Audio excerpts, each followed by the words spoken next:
Bueno, buenas tardes. Bienvenidos y feliz inicio de semana, de mes y que todo salga muy bien en este trimestre que estamos a punto de terminar. Tenemos prácticamente estos tres clases más además de la de hoy.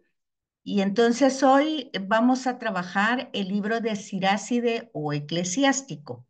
Tal como lo hemos hecho en los otros libros, pues nosotros tenemos que encontrar en el libro, primero, por qué se llama como se llama, luego, o sea, el título del libro, el autor, el lugar que ocupa en el canon, las características literarias que tiene, la estructura y finalidad del libro. Importantísimo los temas doctrinales, en este caso teológicos, y los temas que se van a desarrollar sobre todo en Siráside, pero van a estar aplicados en el Nuevo Testamento. Entonces, como siempre, y para facilitarles a los que no tienen el libro, aunque yo creo que Jorge hizo el favor de pasar su libro, no sé si lo tenía virtual o no sé si solo pasó la carátula o si pasó el libro virtual, no sé, Jorge. Yo como que vi, pero no sé si lo pasó todo o si solo pasó la carátula.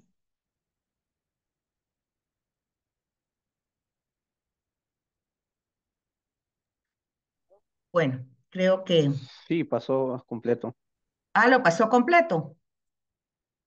Ok, de repente, Sí, ajá, yo sí. quería ver si era, porque vi que la pasta era diferente, pero ya no lo encontré. Es que yo no pasa mucho tiempo en mi chat, en los mensajes, entonces ya no lo tengo. Por si me lo pueden compartir luego para ver si es exacto, aunque yo creo que sí es el mismo porque él hizo el comentario, pero si lo pueden pasar al chat nuevamente para verlo, pues se los voy a agradecer. Bueno, entonces ese es el tema y eso son lo que vamos a compartir en Word, como lo hemos hecho otras veces. Me dicen, por favor, si miran ahí el Word, si lo ven. Sí, Ok. sí. Entonces agrandé un poquito la letra para que vayamos viendo y sobre todo, pues si ya tienen el libro, es prácticamente lo mismo, porque lo que yo hago y les expliqué es sintetizar de una manera pues sencilla y a veces copiando lo que dice el texto, lo que dice el libro, ¿verdad? Para transmitirle a los que no tenían el libro o si lo tienen y lo pueden enriquecer ahí, mucho mejor. Bueno, entonces el libro se llama, el que en nuestro canon católico, Siráside o Eclesiástico. Y aquí nosotros vamos a encontrar grandes riquezas en la enseñanza. Es un libro más grande porque tiene 51 capítulos, o sea que tiene una extensión bastante grande. Y este escrito es muy relevante en la literatura sapiencial. Es un verdadero repertorio de máximas y reflexiones morales, un poquito parecido a Proverbios, ¿verdad? Pero valen en distintas circunstancias de la vida y están expuestas en una gran diversidad de formas literarias. Los podemos encontrar aquí en Siráside, podemos encontrar proverbios, sentencias, dichos. Si se fijan, todos estos nombres son prácticamente formas literarias, ¿verdad? Elogios de grandes figuras bíblicas que se llaman epopeyas, ¿verdad? O leyendas de la sabiduría, exhortaciones, básicamente buscando la sabiduría para poder vivir bien, ¿verdad? La búsqueda de verdadera sabiduría y vivir en el temor de Dios. Entonces, no es extraño por eso de que la obra, permítame un momentito, no extraña por eso que la obra goce de mucha estima en la iglesia de los primitivos cristianos. En los primeros siglos de la cristiandad, este libro tiene mucha importancia. Se ha utilizado por los padres de la iglesia y también se ha utilizado en el Nuevo Testamento por las cartas de Pablo y por Santiago, ¿verdad? Y dice que generalmente este libro se utilizó para instrucción de catecúmenos, o sea, para una especie de catequesis. Y de ahí aparece el libro, el nombre del libro eclesiástico, ¿verdad? Y este nombre va a tener una serie de desarrollo que lo vamos a ver en el título más adelante, ¿verdad? Pero en el movimiento cristiano, su estudio empezó más o menos en el siglo II. No está en el canon hebreo, sin embargo, sí lo tenemos nosotros en el cristianismo y eso es lo que vamos a ir viendo. Su valor excepcional que indica que este libro transmite una doctrina o ciencia a la inteligencia y que ha sido, pues, el autor es Jesús, hijo de Sirá, Eleazar, ¿verdad? Es el papá, y que está escrito en Jerusalén. Entonces, en lo que se refiere al título, lo que estábamos adelantando es que la tradición hebrea no reconoce su canonicidad. Y precisamente por eso, aunque existe el libro, le ha llamado de distintas maneras. El libro de Ben Sirá, libro de instrucciones, instrucción de Ben Sirá, proverbios de Ben Sirá y otras formas más.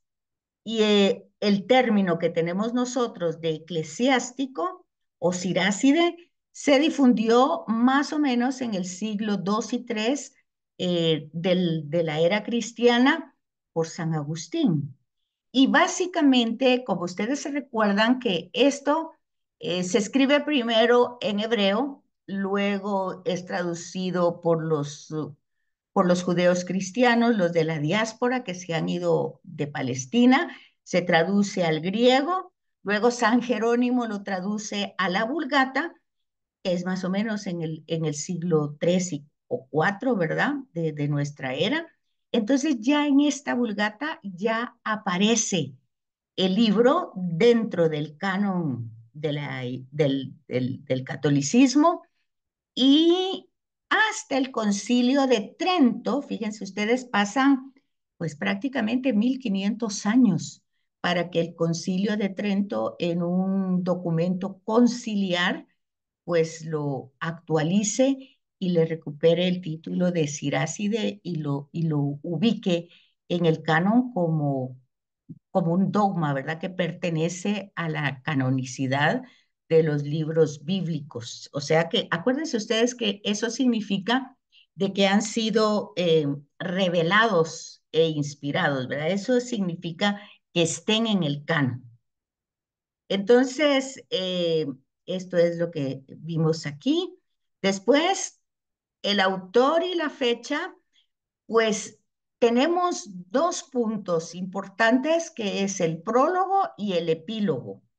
Y en el prólogo se indica que el autor fue Ben Sira y que más o menos él había vivido entre los siglos 3 y 2 antes de Cristo. O sea que volvemos otra vez con el mismo tema de los sapienciales que casi están ubicados en un tiempo muy cercano a, a Jesús de Nazaret, ¿verdad?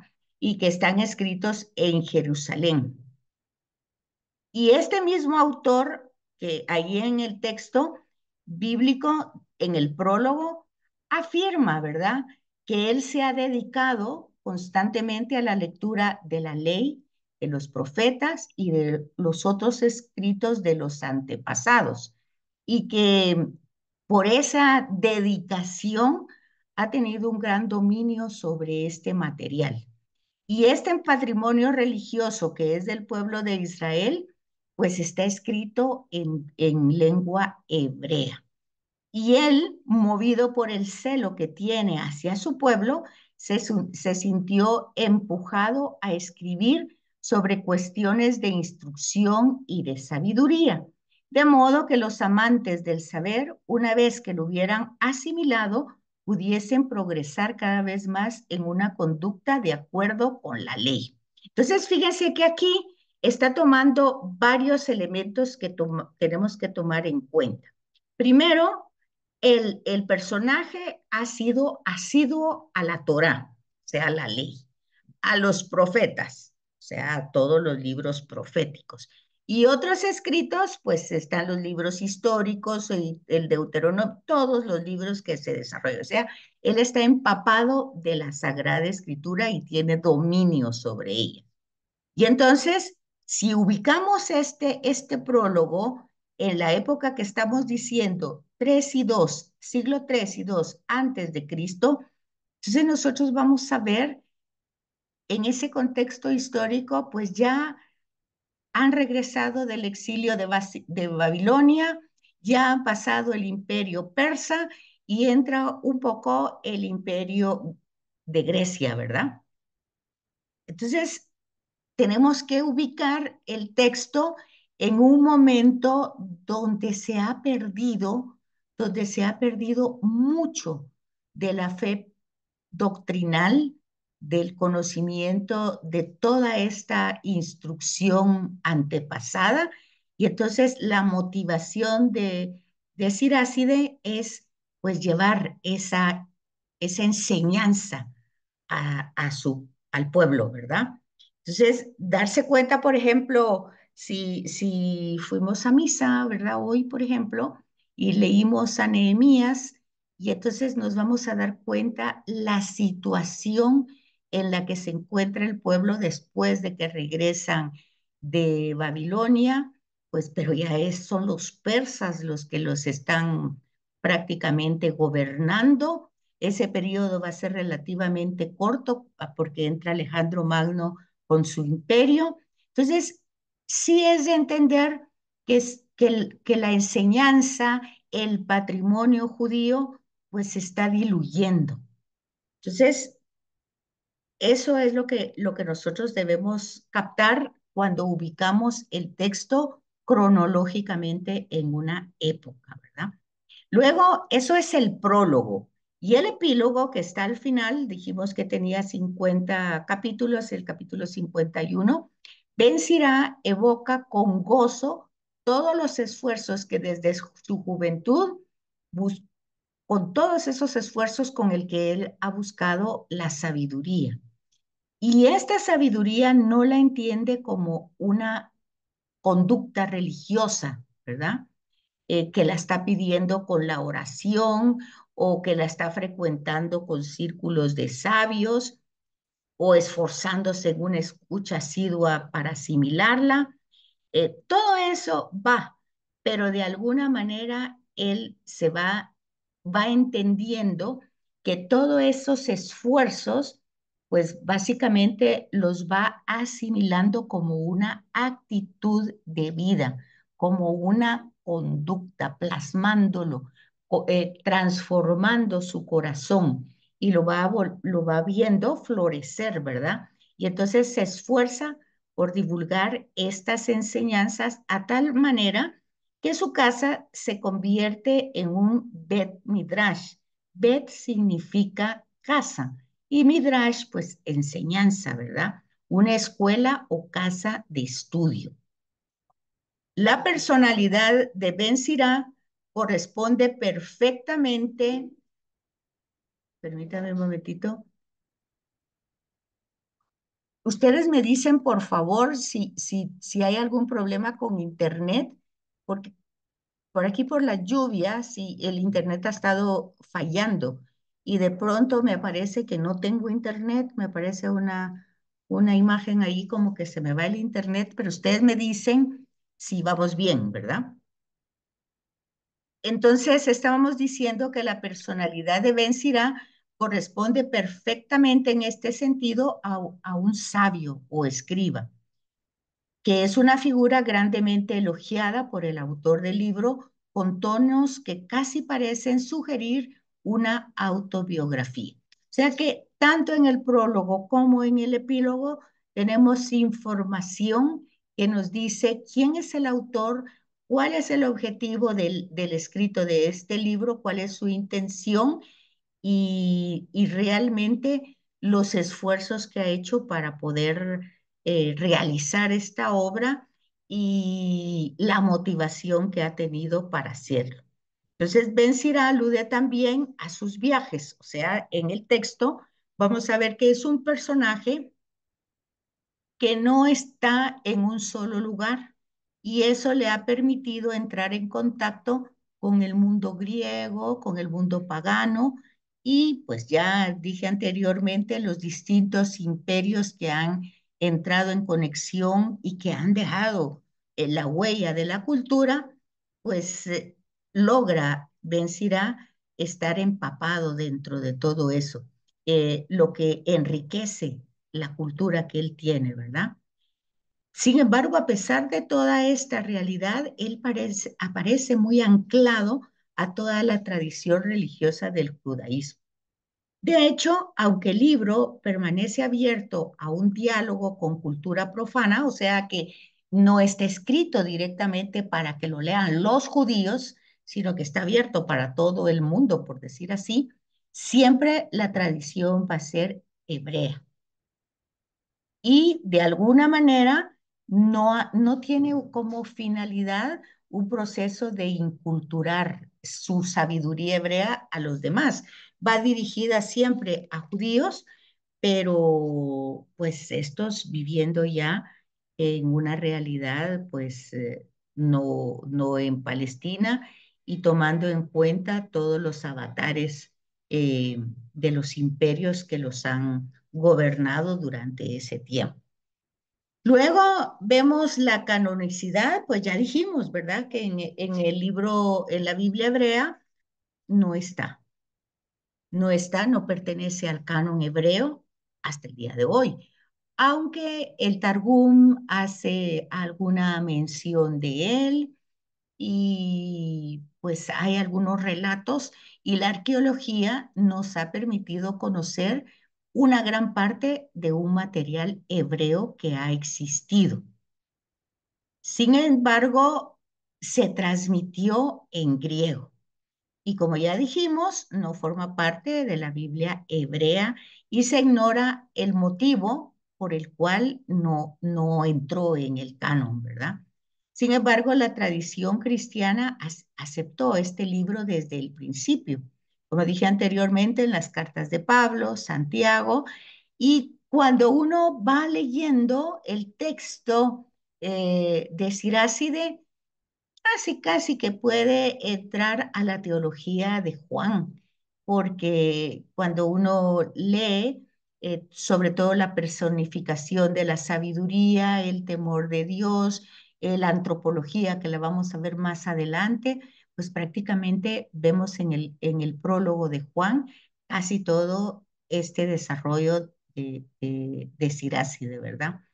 Entonces, eh, pues está claro que la iglesia primitiva lo tuvo desde el principio y ya les dije anteriormente, ya entró establecidamente como dogma en el canon, pues hasta el Concilio de Trento, en una definición dogmática fue en la cuarta sesión del 8 de abril de 1546. Pero fíjense ustedes que aquí es donde ustedes tienen y están estudiando Biblia, tienen que utilizar su criterio que han ido formando en los estudios que han ido adquiriendo, ¿verdad? No es que el concilio, pues como una necedad, lo establezca como un dogma que pertenece o que entra al canon como revelado e inspirado, sino que vean ustedes el proceso de análisis que hace siempre los concilios para llegar a una verdad dogmática.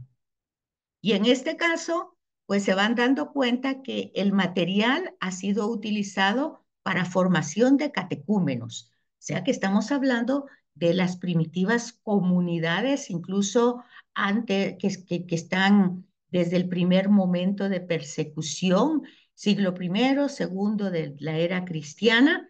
Luego está utilizado por Orígenes, Tertuliano, Cipriano y sobre todo San Agustín, ¿verdad?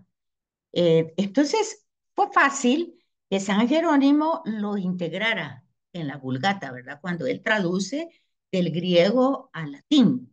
Entonces entra este libro, pero ahí todavía, por eso es una cosa que la tienen que tener muy clara cuando los protestantes dicen, pues este libro no pertenece, ¿verdad?, al canon, y ellos pues lo desechan. Y por otro lado, nosotros vamos a decir que es deuterocanónico porque va a entrar al canon posteriormente. Pero ya se fijan ustedes, el criterio siempre ha estado, pues siempre se ha utilizado. Y luego, pues no pertenecía directamente, pero ya hay un establecimiento dogmático y hay una fecha donde eso pues ya no está en cuestión. Luego, si nosotros, como todos los demás libros que hemos visto, queremos saber su forma literaria, pues nos damos cuenta que esto es igual a lo que hemos visto de proverbios sapienciales, que diga salmos, incluso eh, eclesiástico, que lo vimos anteriormente, pues hay mucha, una gran diversidad, muchos puntos de vista literarios, ¿verdad? Presenta característica con el libro de Proverbios, ¿verdad? Y ya se recuerdan ustedes que se llamaban estos tipos, se recuerdan que vimos en un momento que los géneros literarios tienen formas literarias que utilizaban los hebreos, ¿verdad? Como el mashal y el meshalim, que viene a ser el plural, ¿verdad? En el uso de procedimientos retóricos, como de predicación, ¿verdad? La retórica, una manera de transmitir una enseñanza con mucha capacidad. Sí, Jorge, Muchas Jorge, gracias. Solo con una pregunta. ¿Me dígame. escuchan? Un poquito bajo, pero Sí, sí un poco. bueno, ¿Te manda? la pregunta es, la pregunta es,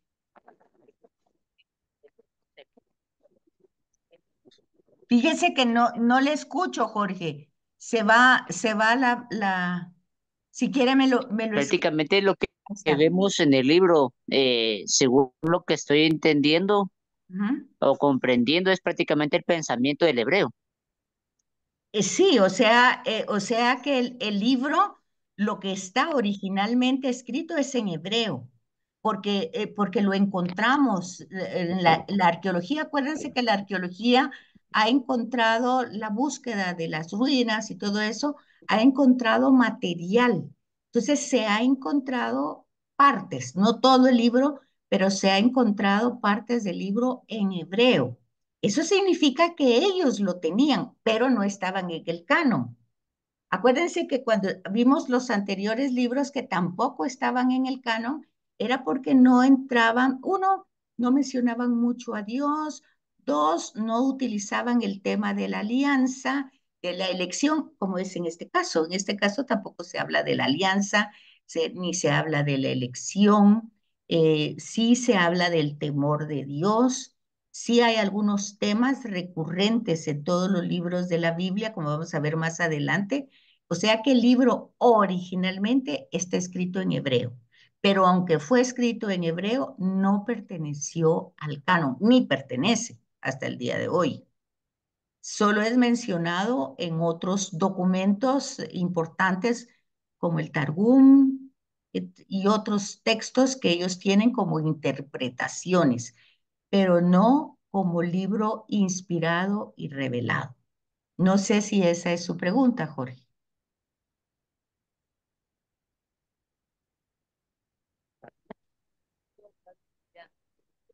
Ya no le oí, pero bueno, no le oigo muy bien, pero solo póngame la manita así que sí está bien la respuesta, o no, o para abajo si está mal. Ah, ok, ok, bueno.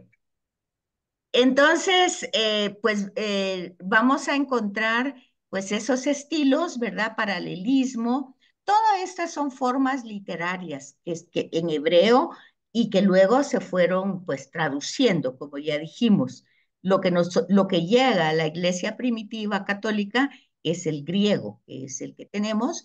Y ya saben lo que dijimos anteriormente, San Jerónimo lo traduce a a la Vulgata, o sea, a latín, vulgo, el idioma del vulgo, o sea, del pueblo, y luego pues ya nos llega a nosotros en las diversas traducciones, tomando en cuenta que entra como ya libro inspirado y revelado hasta el Concilio de Trento. Eso es más o menos lo que he dicho, ¿verdad? Y que está en el libro, más o menos. Luego, ¿cuál es la estructura y la finalidad de esta obra? Pues resulta que también es una cuestión debatida por se le dan muchas interpretaciones, se han dado muchas ideas propuestas para la estructura, porque como no es un tema recurrente, sino que entra como proverbios, ¿verdad? No lleva un orden, es una recopilación, sí hay una enseñanza, pero va intercalando distintas ideas. Vimos el Cogelet anteriormente, que llevaba algo parecido, ¿verdad? Que no iba una enseñanza como hilada, pero que sí se estaba dando una enseñanza, ¿verdad? Pero que de repente se cortaba, de repente se repetía. Pues son los temas de sabiduría que entran en el canon, aunque sean deuterocanónicos, por la importancia de la temática y sobre todo, si ya lo captaron, es porque las primitivas comunidades cristianas la tomaron muy en cuenta. ¿Y por qué la tomaron muy en cuenta? Ya ustedes creo que ya captan eso fácilmente, porque en estos libros, tanto el anterior como este, vamos viendo que se habla de una sabiduría encarnada. O sea, vamos viendo que es una sabiduría personificada. Y entonces, aunque no haga referencia directamente en qué momento se personifica, ya nosotros en el Nuevo Testamento tenemos la presencia de Jesús de Nazaret como encarnación de Dios mismo, ¿verdad? Entonces, el verbo se hizo carne, el verbo habitó y el verbo fue el que creó, y el verbo creó con sabiduría. Entonces, todo va como intercalado y vamos entendiendo por qué estos textos entran fácilmente en los primeros movimientos cristianos, porque prácticamente se va dando cuenta de todo el proceso anterior que ha tenido el tema de la sabiduría y van encontrando figuras, imágenes que van a ir, eh, pues, no solo aleccionando, sino que van a ir como develando el misterio de quién es Jesús de Nazaret, ¿verdad? Que es al final de cuentas la pregunta que hacen los cuatro evangelios. Que ¿Quién dice la gente que soy yo? ¿Y quién dicen ustedes que soy yo? Entonces, todos estos libros que en su momento, por no tener un tema directamente de Dios, pues por no mencionarlo o no hacer una reflexión directa hacia él, no pertenecían al canon como inspirado y revelado, pues desde el movimiento cristiano se ve cómo tienen un tipo, una imagen, una forma de manifestar quién es Jesús de Nazaret. Entonces, en esta, como decíamos anteriormente, en la estructura, pues hay muchas ideas, muchas sugerencias propuestas, ¿verdad?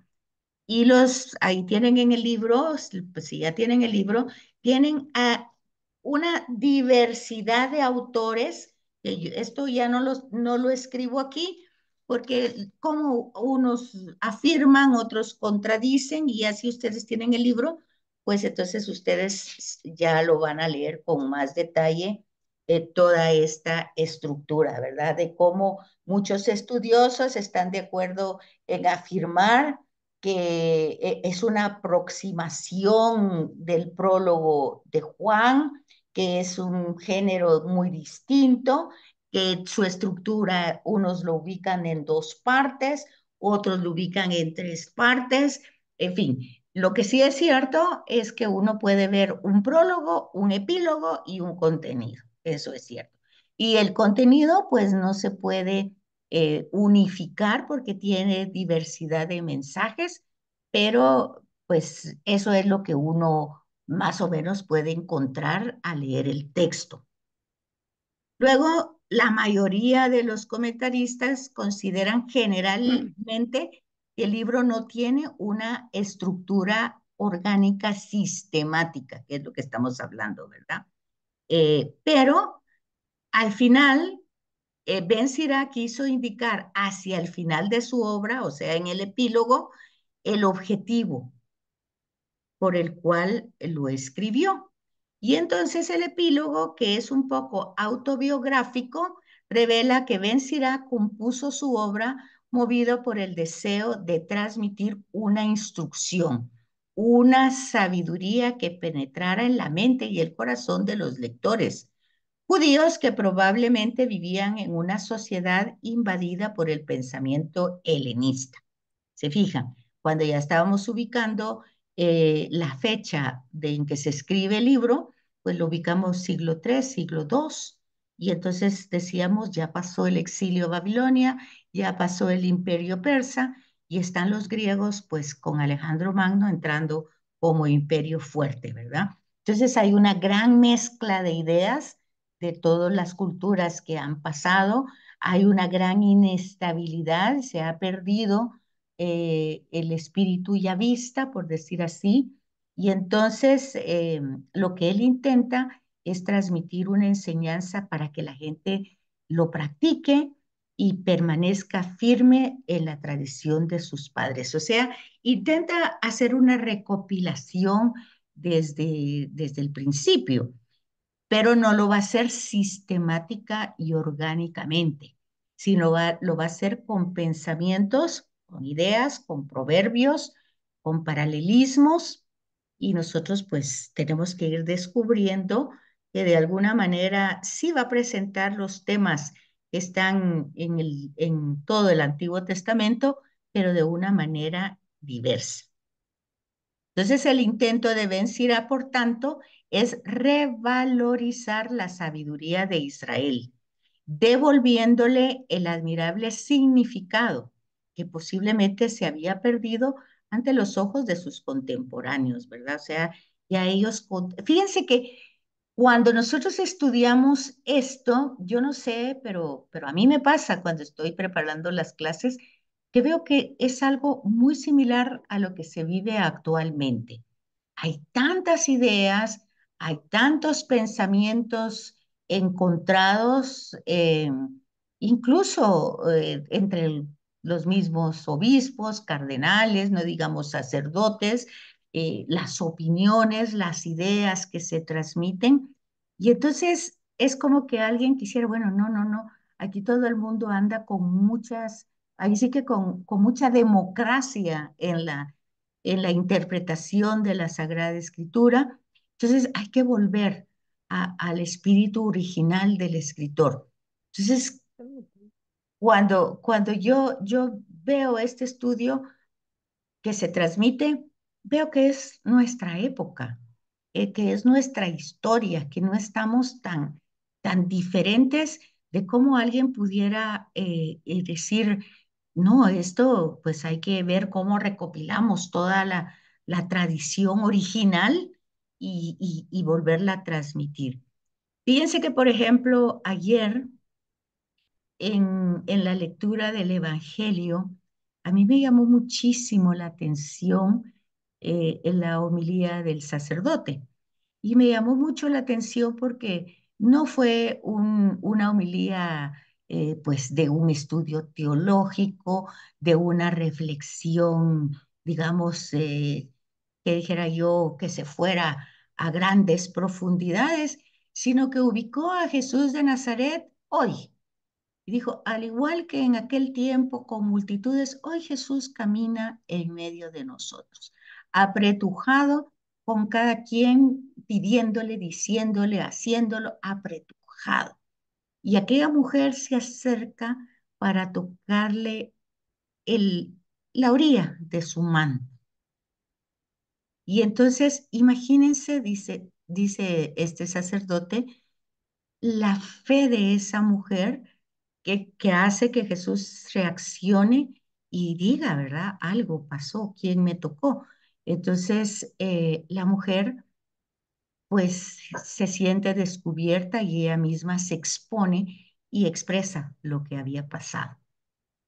Pero luego el sacerdote hace un paréntesis y dice, imagínense, igual en esta época nosotros tenemos ahí a Jesús entre todos los lugares, nosotros no le tocamos el manto, nosotros no lo comemos, nosotros ingerimos, decimos que comemos su cuerpo, que bebemos su sangre, no estamos tocando una orillita. Esa mujer dice, no paró el proceso de Jesús quejándose, no, simplemente llegó y le tocó y nosotros lo ingerimos. ¿Cuál será la diferencia? Dice. ¿Por qué nosotros salimos exactamente igual cuando decimos que comemos a Jesús, comemos a Dios vivo y no hay ningún cambio, no hay ninguna reflexión? Y cómo esta mujer solo con tocar la orilla de su manto tiene una experiencia milagrosa en su vida. Y todo lo hace la fe, dice, porque realmente nosotros vamos, podemos ir a todas las misas, a todos los temas piadosos, a todas las actividades, pero lo hacemos rutinariamente, mecánicamente, sin fe. E igual hizo con Jairo. Con Jairo lo hizo exactamente de la misma manera. Lo ubicó en esta época. Dice, nosotros decimos que no hay resurrección, pero si nos ponemos en un contexto cultural, dice, en el tiempo de Jesús, los romanos, donde ponían a sus muertos, se llama necrópolis. Necro, muerte, polis, pueblo, pueblo de muerte, pueblo de muertos. O sea, allí se ponían a todos los muertos. Y para nosotros no se llama necrópolis, se llama cementerio, que viene del latín y del griego que significa dormitorio. O sea, Jesús dice, no está muerta, está dormida.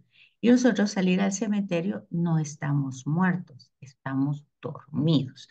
Pero dice, eso no lo experimentamos así en la vida, sino que realmente nosotros, pues igual que el pagano, pues a saber si va a haber otra vida, a saber. Entonces todo eso dice, es un poco el esfuerzo de revitalizar nuestra fe en algo verdaderamente real, no ideas, no abstractos, sino que la realidad de lo que significa ser discípulo, de lo que significa creer.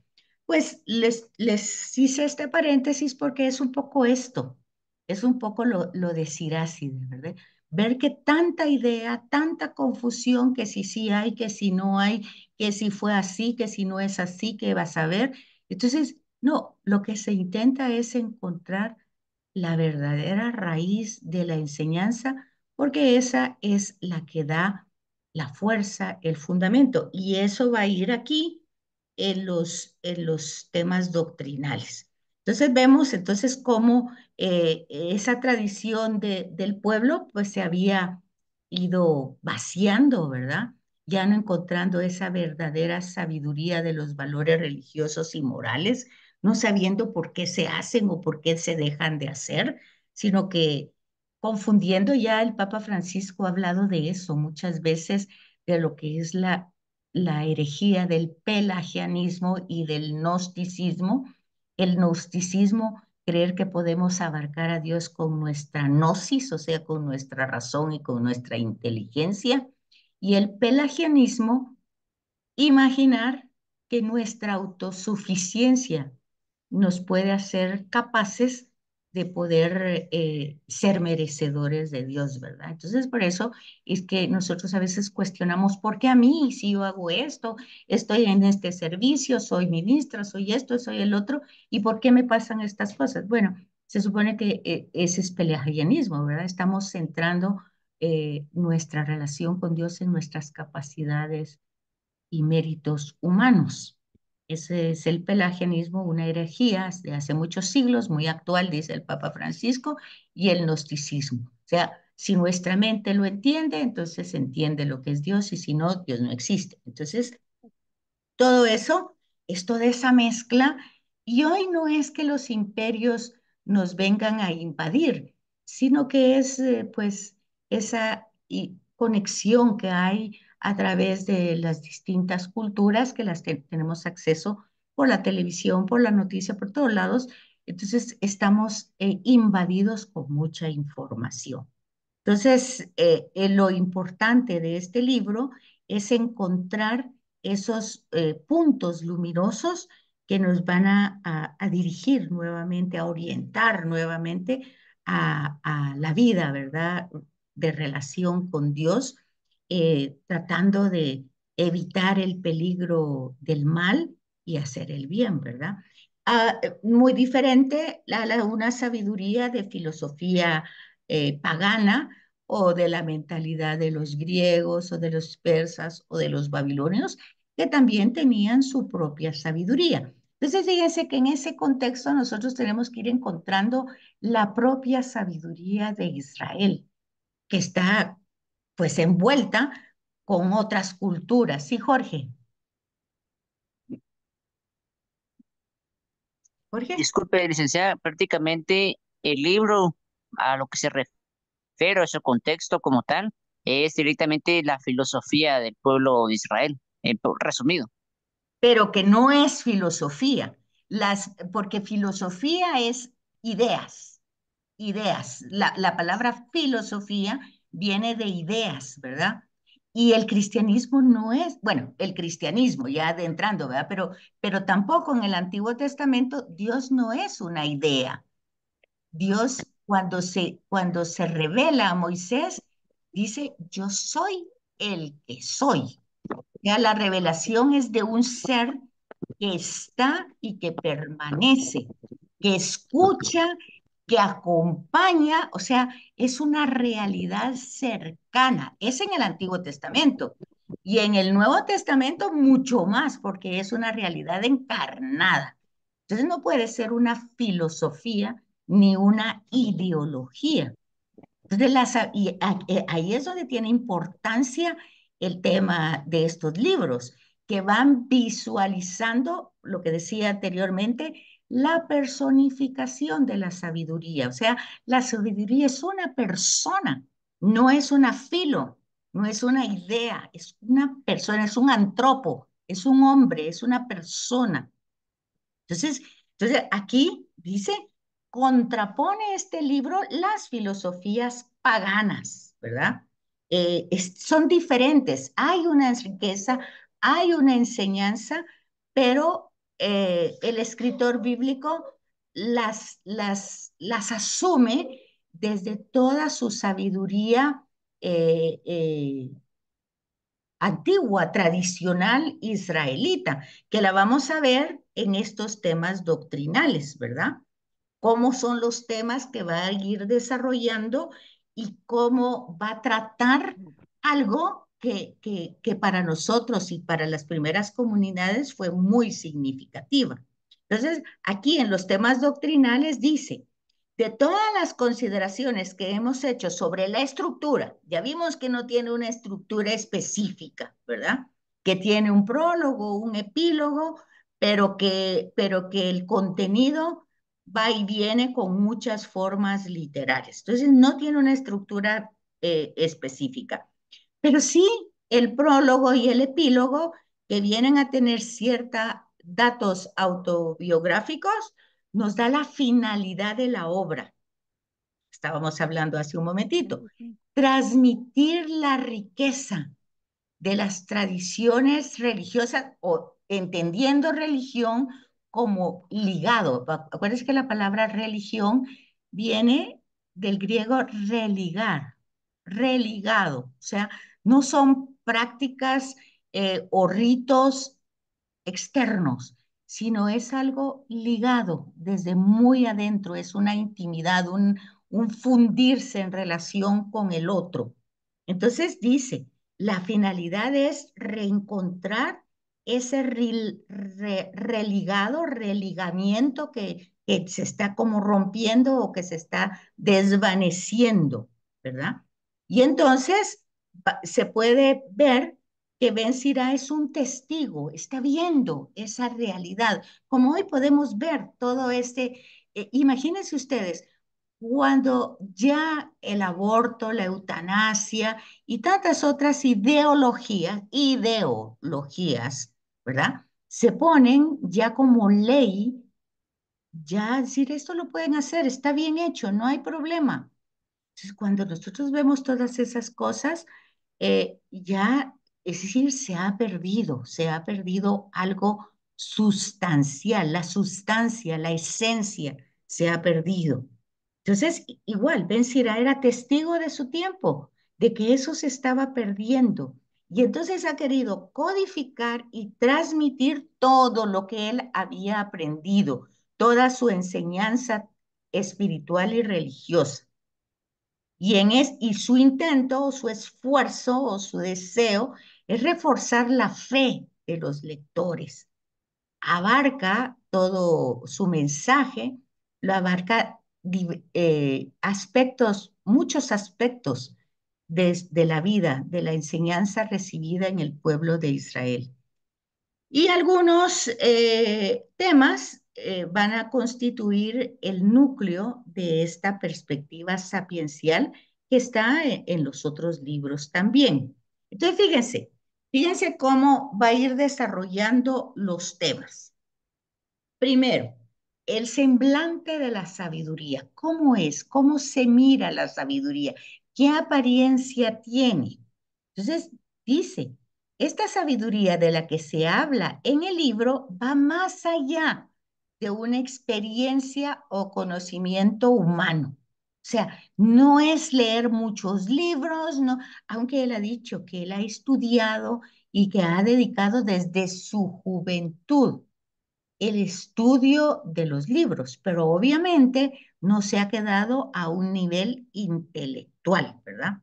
Sino que él dice que toda esta realidad va más allá de una simple experiencia o conocimiento humano, pues posee una fisonomía, o sea, una característica, un rostro propio altamente cualificado, aunque pueda ser un poco complejo. Y dice que ese rostro, digamos, esa fisonomía, se caracteriza en tres aspectos. Aquí es donde nosotros vamos a notar la influencia de este libro en las primeras comunidades. Fíjese, la sabiduría entonces como primer aspecto es una realidad que existe en Dios y junto a Dios. Ya ustedes leen eso y automáticamente se van al prólogo de Juan. En el principio existía la palabra estaba en Dios y la palabra era Dios. O sea, ven ustedes esta línea. La sabiduría es una realidad que existe en Dios y junto a Dios. Y por tanto, trascendente y divina. O sea, por Él fueron creadas todas las cosas y sin Él no fue hecho nada. O sea, sin esa palabra, sin esa sabiduría, sin esa ciencia, sin ese conocimiento, y vino a poner su morada entre nosotros. O sea, ahí entra la parte, cuando estamos hablando de lo anterior, estamos hablando de la trascendencia. Es una realidad trascendente.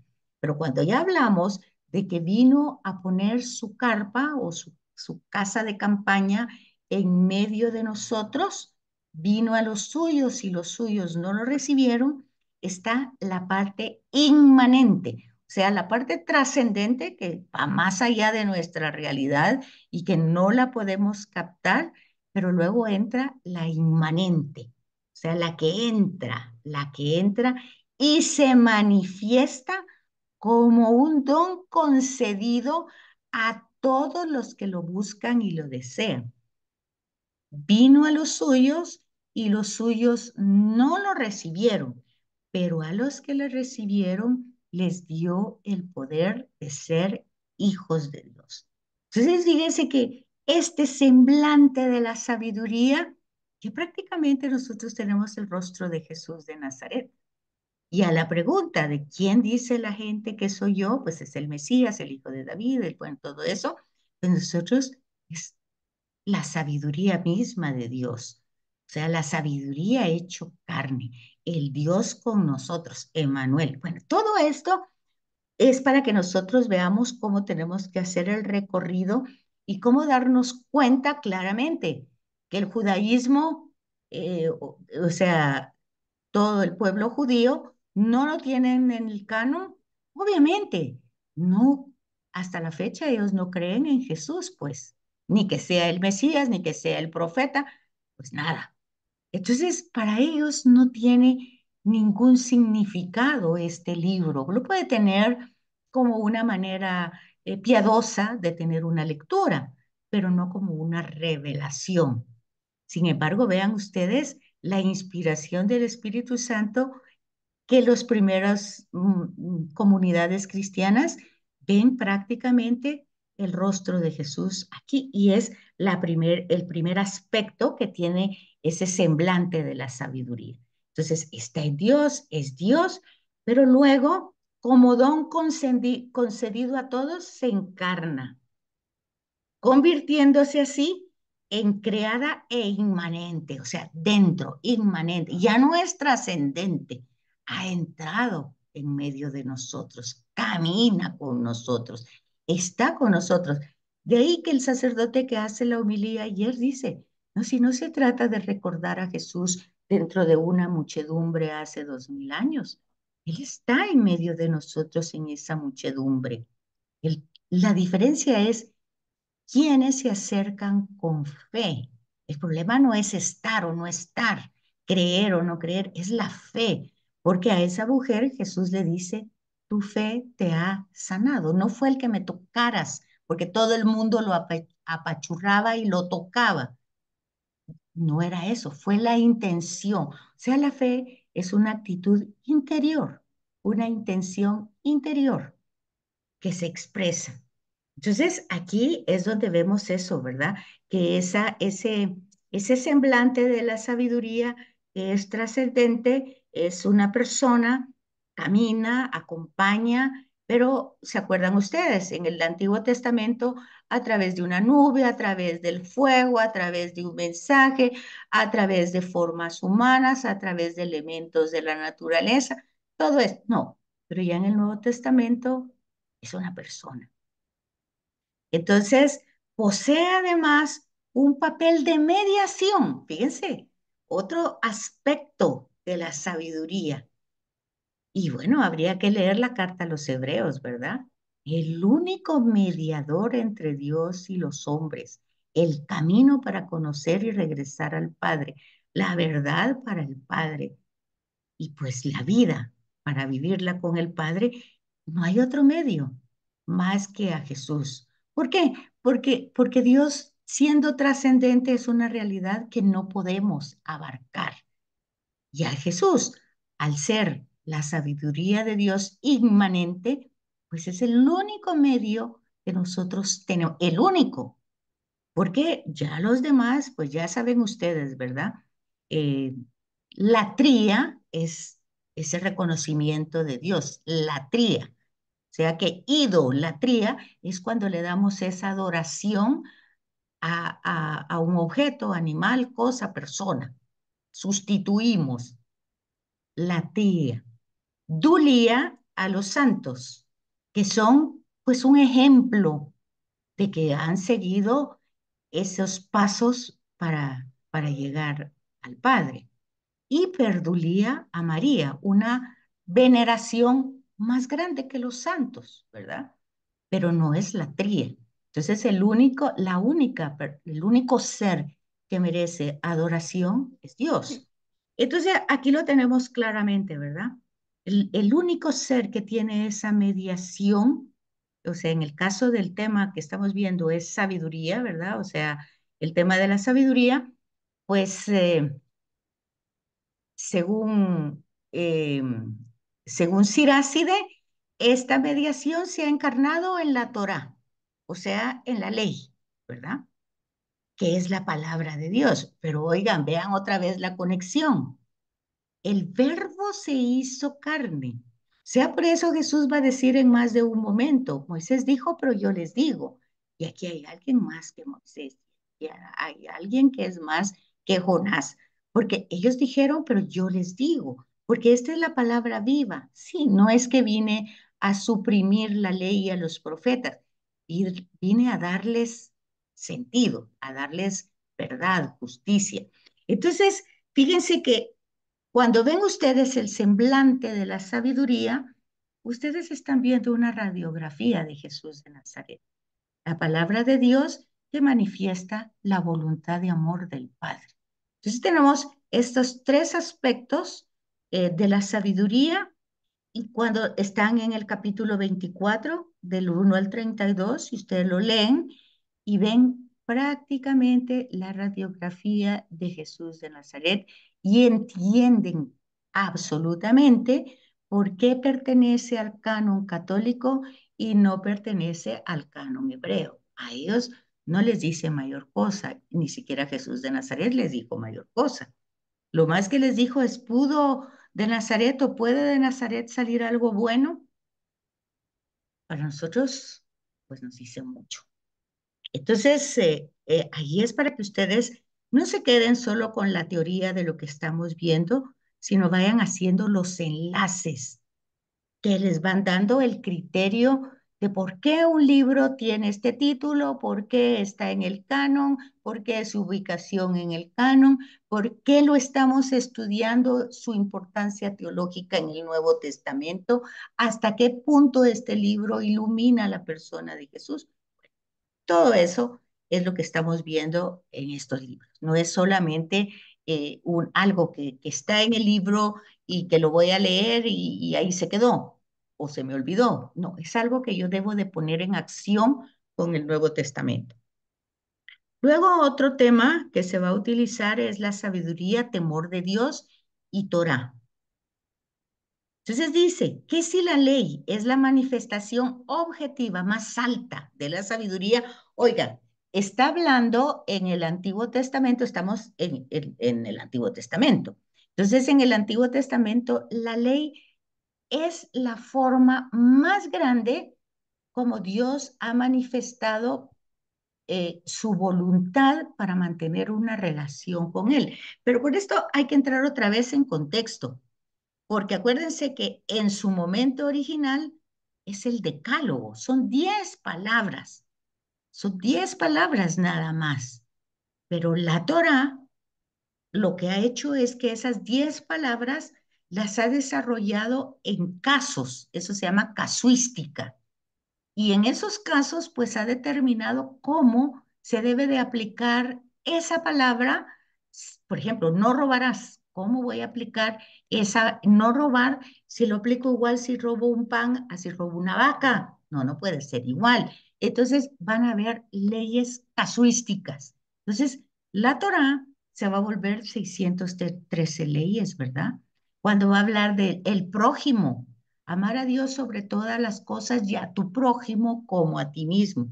Tienen que a Jesús le llegan y le preguntan, y bueno, ¿y quién es el prójimo? Porque hay tanta gente y es el prójimo también el que me hace daño y hay tantas preguntas según los casos, ¿verdad? Entonces, todo eso Jesús viene y lo va a explicar claramente. Pero en este libro de Siráside, pues lo que se conoce es la ley y la ley es la sabiduría de Dios, ¿verdad? la más alta sabiduría de Dios. Y como el primer mandamiento es amar a Dios sobre todo, sobre todo. Y ya más adelante el Shema va a decir, recuerda, Israel, que debes de amar a Dios con toda tu mente, con toda tu alma, con todo tu ser, o sea, totalmente, absolutamente. Amar a Dios sobre todo. No usurpar su lugar ni sus acciones, ¿verdad? Sino que darle el lugar que por derecho le corresponde. Entonces, ya el decálogo había puesto esa palabra. Si crees en Dios, pues dale el lugar que tiene, que se merece, si es creador, si es señor, si es dueño, pues, y ahí entra el tema de venga a nosotros tu reino, de Jesús, el reino de Dios. Pues si Él es el Señor, si Él es el dueño, si Él es el creador, pues Él es el que debe reinar, nadie más. Entonces hay que darle el lugar que por derecho le corresponde. Entonces, en este tema, esta sabiduría se expresa en el temor de Dios. Pero eso lo hemos hablado en los otros libros. Pero aquí Siracide nos va a dar claridad de cómo es ese temor. Dice, este temor entendido a la vez como camino hacia la sabiduría y plenitud de ella. Por ese motivo, el temor de Dios es llamado principio, plenitud, corona y raíz de sabiduría. Fíjense, no está poniendo ahí para nada la palabra miedo, ¿verdad? Es principio de sabiduría, plenitud de sabiduría, corona de sabiduría y raíz. Fíjense que si ustedes reflexionan y si algún día rezaron el rosario y ustedes algún día reflexionaron sobre los nombres que se le da a María, ¿verdad? Precisamente cuando se le dice nombres que tal vez uno repite como loro, eh, eh, eh, puerta de sabiduría, casa de oro, arca de la alianza. Bueno, todas estas son realidades del Antiguo Testamento que María las lleva a cabo por su obediencia. Aquí lo pueden ver. Principio de sabiduría es la llena de gracia, plenitud de sabiduría completamente llena de Dios. Corona, lo vemos en el misterio glorioso, es coronada y es la raíz, puerta y raíz, dice uno de los cantos, ¿verdad? A María. María es un ser humano, ¿verdad? No es una diosa, no es una deidad. Entonces, vamos viendo cómo se pone en práctica esto y ya se personifica en María. Entonces, el temor de Dios, del Señor, es la gloria, el honor, la alegría, la corona y el júbilo. Basta leer un poquito el Magnífica y vemos qué es esto, ¿verdad? María le da a él toda la gloria. Alaba mi alma al Señor, agradece mi espíritu a Dios, mi Salvador, porque ha hecho en mí maravillas. A Él la gloria, el honor, bueno, ahí está todo. Entonces, todo esto para que se fijen cómo estos textos se van desarrollando y van haciendo un link, ¿verdad? Entre los libros sapienciales y el Nuevo Testamento y por qué van entrando progresivamente al canon católico. Ese temor de Dios consiste en una actitud confiada. Ahí está. El tema de la confianza, ¿verdad? Reverente, humilde con respecto a Dios. Fíjense, no está hablando de miedo. Temor de Dios no está hablando de miedo. Está hablando de actitudes de confianza. Y entonces, solo desde esta actitud y desde esta sabiduría podemos entender tanto a Jesús que sabe que su misión lo va a llevar a una muerte de cruz, y tanto a María, que va a estar parada al pie de la cruz, sostenida ¿por qué?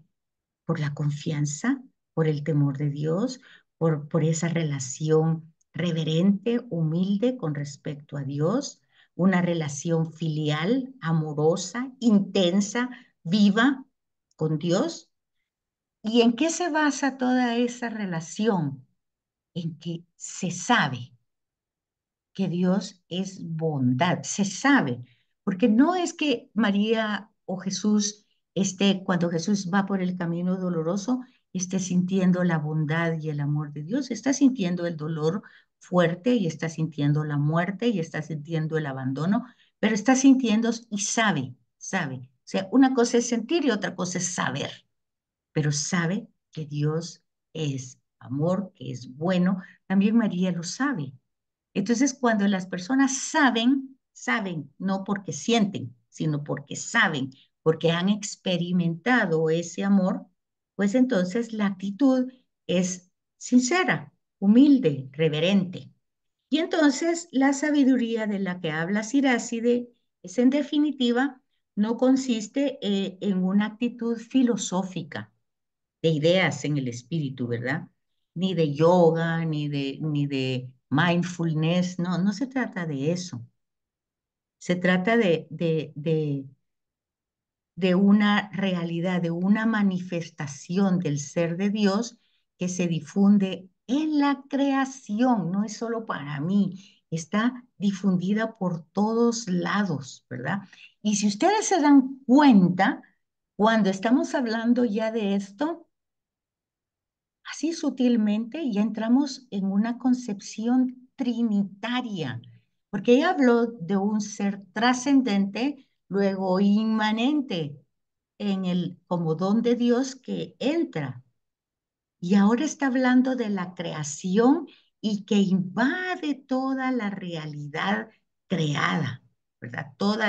Se difunde en la creación, haciéndola partícipe de su sabiduría.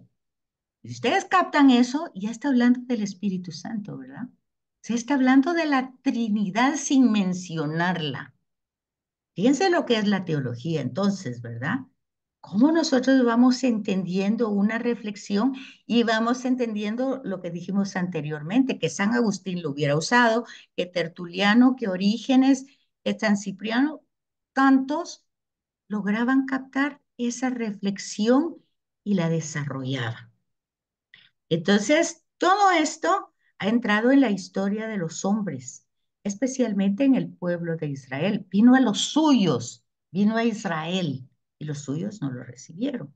Y todo como donación divina, como un don gratuito, pues la sabiduría no se adquiere por el esfuerzo humano, sino viviendo en el temor de Dios. Ya dijimos que es el temor de Dios que conlleva la mediación humilde de su palabra y la práctica de sus mandamientos, que ya vimos que es el decálogo, ¿verdad? Ahora fíjense la antropología, o sea, ¿cómo ve Siráside al ser humano, antropo, al hombre, ¿verdad? ¿Cómo lo ve? Entonces dice que lo ve en un ambiente, en una sintonía de libertad. Ahora, aquí, si se dan cuenta, entra el tema pecado y retribución. Las dos cosas ya las tocamos en el libro de Job, los dos temas. En el libro de Job no se tocó el tema de la libertad, pero sí se tocó el tema del pecado y de la retribución, porque los amigos le decían de que pues él estaba sufriendo todo eso porque algo había hecho mal, había pecado y Dios lo estaba castigando. Okay. Entonces, en este libro va a haber esta remanencia de este tema, del pecado, de la retribución. Entonces, pero dice que es una antropología optimista y realista, centrada en la idea del hombre como imagen de Dios. Eso ya es súper importante. Y aquí nos fuimos hasta Génesis, ¿verdad? Uno, ese himno litúrgico, creado a imagen y semejanza de Dios. Es una antropología verdaderamente desarrollada, ¿verdad? Una antropología en que la libertad de la que goza el hombre se afirma con eficacia extraordinaria. Entonces, este tema de la libertad es sumamente importante, porque Dios nos da la libertad como don. Si Él nos da la libertad como ¿Serían don, cohetes o serían balazos? no podemos pensar que nos va a castigar porque usamos en contra de él la libertad, ¿verdad? No hay castigo. Y no puede haber castigo porque es un don. Y tenemos la libertad de usar ese don como nosotros querramos. El problema no es que Dios nos va a castigar.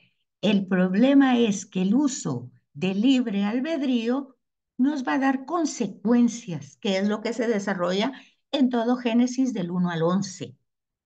Las consecuencias de retirarnos del mal. Recuérdense que el lenguaje que se utiliza es antropomórfico. Entonces, vamos a oír un lenguaje como agresivo, porque es antropomórfico, le está dando formas humanas a Dios. Ese lenguaje va a hablar de que a Dios le pesó haber creado al hombre porque vio que era todo malo, porque Dios se cansó, porque Dios, incluso ese lenguaje lo vamos a encontrar en muchos libros y tenemos que descubrir esa tradición oral que utiliza ese lenguaje, ¿verdad? Es una tradición ya vista. Entonces, pero obviamente aquí ya está dando un paso mayor, porque esta libertad permite que usted rechace. No quiere, no quiere, no le gusta, no le parece, no lo entiende, no lo acepta, perfecto. Eso no significa que usted va a ser castigado, porque va a leer aquí más adelante cuál es la retribución y se va a dar cuenta de que no forma parte de la realidad. Entonces, lo que dice aquí es que una antropología de este calibre, pues el hombre goza de una gran libertad, de una libertad extraordinaria. Ben Cirano solo enseña cómo hace, como lo hace el Deuteronomio, la posibilidad que tiene el hombre de elegir, porque el Deuteronomio hace eso. Aquí tienes las dos formas de vida, con esta tiene la vida y con estas tiene la muerte, escoge. Entonces, pero no lo hace, sabiduría no lo hace, o el Siráside no lo hace desde esta forma, como lo hace el Deuteronomio, sino más bien el ser humano tiene la posibilidad, tiene la capacidad de elegir el bien o el mal. Y eso es, en sus manos está ese don y el libre albedrío para hacerlo. Pero el autor del libro indica así la raíz de una última responsabilidad moral de la persona. Y ahí es donde se esclarecen las categorías de pecado y retribución. Pero aquí es donde él entra otra vez a la mentalidad de su época, ¿verdad? Y entonces pues va a decir que si va a hacer pues las cosas bien, va a ser retribuido, aquí lo tienen ustedes, con larga vida, con salud, con felicidad, con hijos, con buen nombre, etcétera. Y si hace el mal, pues va a tener sufrimientos y muerte prematura. Ok, esto ya lo había reflexionado Job, ¿verdad? Esto no funciona así, porque nosotros vemos una realidad diferente. Pero se recuerdan dónde había sido ubicada el libro de Job, un poquito en el periodo patriarcal, ¿verdad? Un poquito con esa mentalidad. Y aunque se ponga escrito mucho tiempo después. En cambio aquí la mentalidad viene en un periodo antes, 2 siglos antes de Jesús, y vemos que esta mentalidad todavía persiste en el tiempo de Jesús. Lo vemos cuando le preguntan a Jesús, ¿y quién pecó para que haya nacido ciego? O sea, es la retribución. ¿Quién pecó? ¿Por qué lo castigaron? ¿Qué nació ciego? ¿O por qué aquellos que se murieron, que se cayó aquella gran tarima y se murieron 18, ¿qué eran? ¿Los más pecadores? ¿Por qué se murieron? ¿Por qué les pasó eso? O sea, la mentalidad aún persiste en el tiempo de Jesús. Entonces, ya Jesús pues da un giro mucho mayor a este pensamiento y dice, no, las cosas no son así, no pasan de esa manera. no tienen ese sentido de retribución. De hecho, Él es el hombre más justo, más santo, es Dios, tiene pues, la muerte que tiene, ¿verdad? Y el padecimiento y el sufrimiento y el abandono, bueno, todo, todos los males de la humanidad, pues lo abatieron, ¿verdad? Y entonces ahí tenemos el sentido de la redención, porque los asume. Bueno, pues todo eso es para que ustedes vean cómo va conectando, pero lo vamos viendo de una manera progresiva. Hemos ido viendo en un libro cierta superación del tema, en otros hemos visto la mezcla de tantos proverbios que no los podemos utilizar literal, igual que los salmos, ¿verdad? Porque van con esta mentalidad. Entonces nosotros tenemos que ir viendo la revelación desde Jesús e ir dándonos cuenta. Por ejemplo, muchos de los salmos van a decir, no, no apartes de nosotros tu rostro. Y nosotros sabemos que Él jamás va a apartarse de nosotros. No se puede. Entonces, porque Él es amor, porque Él nos ama, porque Él está siempre. Y nosotros sí nos alejamos de Él. Bueno, yo no sé si ahorita ya se terminó. ¿Cuánto llevamos? Ya se acabó, ¿verdad? Ya solo me queda este pedacito. Pero un momentito porque está sonando el teléfono.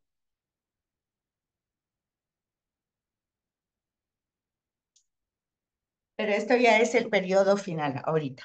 Entonces, al final de esto, pues tenemos esta antropología y el humanismo que se ve con lucidez toda la forma moral, cómo la va a presentar, y cómo debemos realmente de tener una actitud con el prójimo, con los pobres, con los necesitados, con los amigos, toda como un material de forma de conducta, de relación con el tema de la justicia. Y al final lo que tenemos es que esta sabiduría se desarrolló en el Antiguo Testamento, pero llega a nuestra mayor claridad en el Nuevo Testamento y ya fuimos viendo dónde, en el prólogo de Juan, en las cartas de Pablo, en Hebreos, en formulaciones de fe trinitaria, en himnos cristológicos. Y bueno, esto es todo por hoy. Así es que no pude entrar al portal, no tuve acceso en todo el día, no sé qué estuvo haciendo, así es que no hay agenda y no he podido pasar este Word ni esta grabación. A ver si más adelante se puede y si no les paso el Word al chat. Bueno, pues feliz noche, que descansen y nos vemos. Buenas noches. Buenas Gracias, noches, muy buenas licenciada. noches.